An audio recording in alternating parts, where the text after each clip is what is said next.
ನಮಸ್ಕಾರ ಫ್ರೆಂಡ್ಸ್, ನಾನು ಶ್ವೇತಾ ರಾಜೇಂದ್ರನ್ ಮಾತಾಡ್ತಾ ಇರೋದು ಲಕ್ಷ್ಮಿತಾ ರಾಯರ ಮಗಳು ಕನ್ನಡ ಯೂಟ್ಯೂಬ್ ಚಾನಲ್ಗೆ ತಮ್ಮೆಲ್ಲರಿಗೂ ಆತ್ಮೀಯವಾದ ಸ್ವಾಗತ.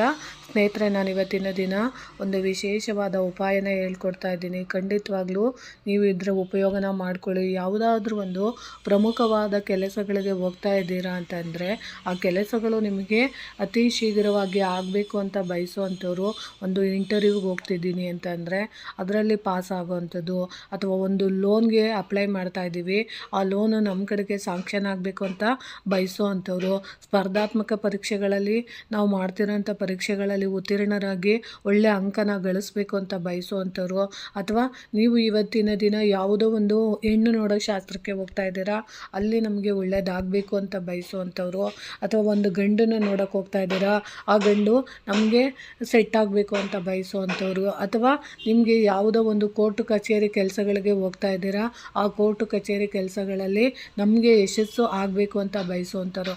ಒಟ್ಟಿನಲ್ಲಿ ನಿಮ್ಮ ಜೀವನದಲ್ಲಿ ನೀವು ಯಾವುದೋ ಒಂದು ಕೆಲಸನ ನಮಗದು ಆಗಲೇಬೇಕು ಅಂತ ಇಷ್ಟಪಡ್ತಾ ಇರ್ತೀರ.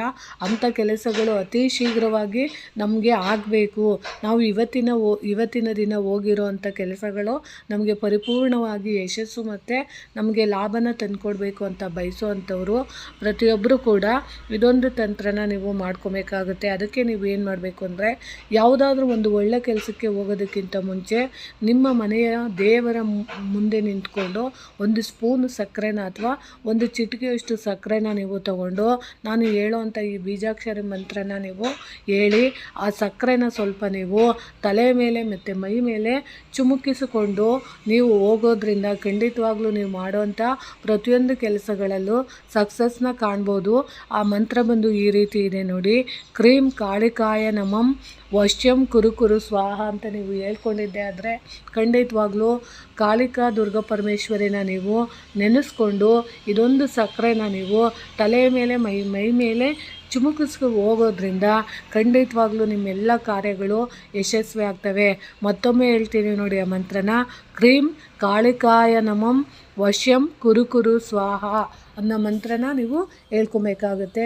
ಒಂದು 108 ಸರಿನಾದರೂ ಸರಿ, ಇಲ್ಲ 11 ಸರಿ, ಇಲ್ಲ 21 ಸಾರಿ ನೀವು ಹೇಳ್ಕೊಂಡು ಪ್ರತಿಯೊಂದು ಕೆಲಸಕ್ಕೆ ಹೋಗೋದಕ್ಕಿಂತ ಮುಂಚೆ ಪ್ರತಿದಿನವೂ ನೀವು ಆಚೆ ಹೋಗುವಾಗ ಮಾಡ್ಕೊಳ್ಳಿ. ಯಾಕಂದರೆ ಆಚೆ ನೀವು ಕೆಲಸಕ್ಕೆ ಹೋದಂಥ ಸಂದರ್ಭಗಳಲ್ಲಿ ನಿಮಗೆ ಎಲ್ಲದರಲ್ಲೂ ಯಶಸ್ಸು, ಲಾಭ, ಅಥವಾ ನೀವು ಮಾಡ್ತಿರೋಂಥ ಬಿಸ್ನೆಸ್ಸು, ಯಾವುದೋ ಒಂದು ಬಿಸ್ನೆಸ್ನ ಮಾಡ್ತಾ ಇದ್ದೀರಾ, ವ್ಯಾಪಾರ ಮಾಡ್ತಿದ್ದೀರಾ, ಅದರಲ್ಲಿ ಅಭಿವೃದ್ಧಿ ಕಾಣಬೇಕು ಅಂತ ಬಯಸೋವಂಥವ್ರು ಇದನ್ನು ನೀವು ಪ್ರತಿದಿನ ಮಾಡ್ಕೊಳ್ಳೋ ಅಂಥದ್ದನ್ನು ಮಾಡ್ಕೊಳ್ಳಿ ಅಂತ ತಿಳಿಸ್ತಾ ಇದ್ದೀನಿ. ಈ ಮಾಹಿತಿ ಇಷ್ಟ ಆಗಿದೆ ಅಂದ್ಕೊತೀನಿ.